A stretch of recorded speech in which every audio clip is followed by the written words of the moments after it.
Apat na katao sugatan sa salpukan ng SUV at cage truck sa Lipa City, Batangas. Tutukan yan sa report ni Denise Abante.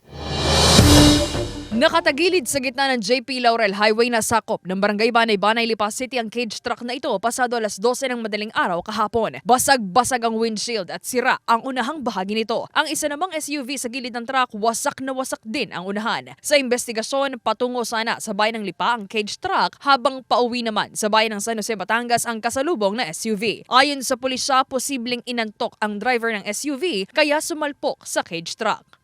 Ito pong driver ng naka-idlip daw po siya, bigla pong napapikit. Kaya nag-change po siya ng kanyang lane. Kaya po ay napunta po siya doon sa lane ng ating truck.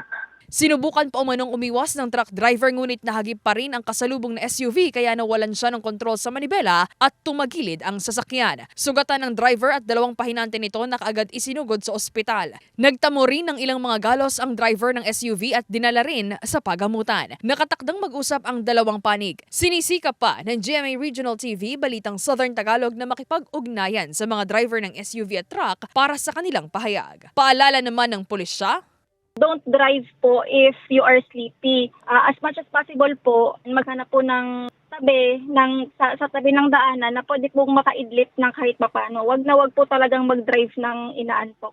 Denise Abante, Balitang Southern Tagalog.